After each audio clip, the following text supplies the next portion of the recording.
président Ousmane Sonko. Ce monsieur, il n'est pas revanchard. Il ne porte pas la haine dans son cœur. Il n'est pas revanchard. Il ne porte pas la haine dans son visage. Son regard, il est clairvoyant.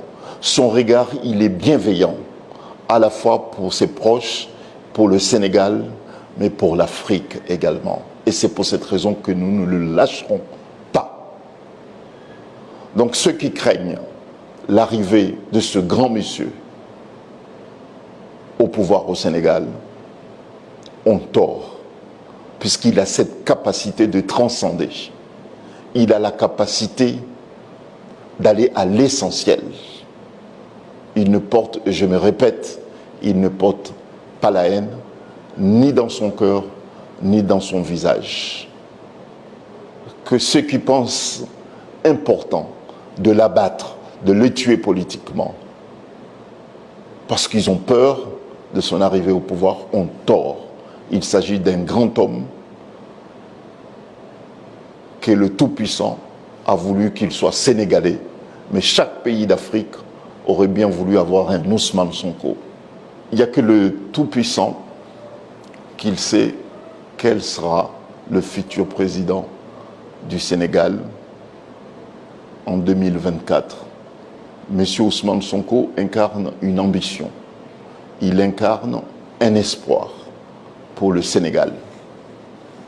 Et personne ne peut, en dehors du Tout-Puissant, ne peut l'empêcher d'être candidat et d'être élu président de ce grand pays. Si son accession au pouvoir doit être un salut pour le Sénégal et puis pour l'Afrique, nous allons tous prier pour que le Tout-Puissant exauce nos prières. S'agissant des obstacles judiciaires et juridiques que certains estiment nécessaires et vitaux pour eux d'ériger comme barrage pour l'empêcher de ne pas accéder à la présidence de la République du Sénégal, ils ont tort.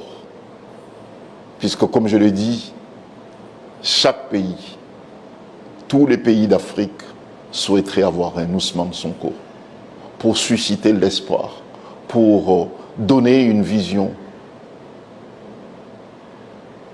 à chaque pays et au continent africain. Donc les prochaines étapes, nous espérons que les prochaines étapes seront des étapes politiques et que les judiciaires prennent fin enfin. En tout cas, s'agissant de la situation de M. Ousmane Sonko, nous allons continuer à nous battre. Si les autorités de ce grand pays estiment qu'il est vital pour eux de le maintenir en détention provisoire parce qu'ils estiment que les morts que le Sénégal a enregistrées en 2021 et que la crise qui frappe le Sénégal en ce moment est due à M. Ousmane Sonko et aux militants de PASTEF, nous allons continuer à démontrer le contraire. Nous aurions bien voulu que ce débat prenne fin enfin pour qu'il y ait un débat politique dans un cadre tout à fait serein et de sérénité pour permettre aux Sénégalais de choisir leur président en toute liberté.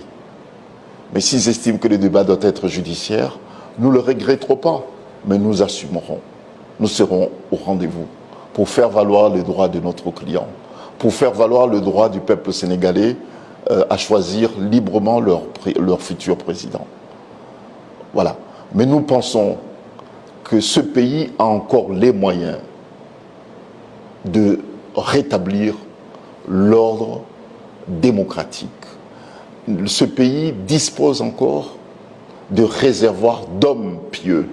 Ce pays dispose encore des réservoirs d'hommes sages.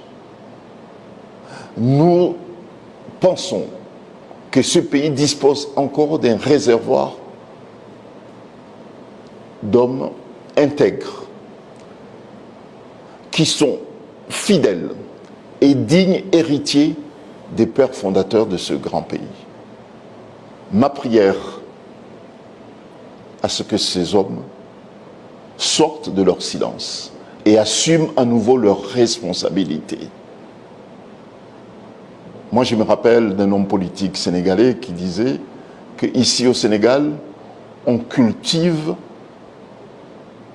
la nuance. C'est le pays de toutes les nuances. Rien n'est catégorique. Mais comme la vie n'est pas une fleuve tranquille, l'esprit de nuance doit prendre le dessus, qu'est l'esprit de revanche, qu'est l'esprit de la haine. Donc, cultivons effectivement la nuance, cultivons la modération, cultivons la tolérance, et j'en suis certain que c'est le grand Sénégal qui gagnera à nouveau, et l'Afrique en tirera profit.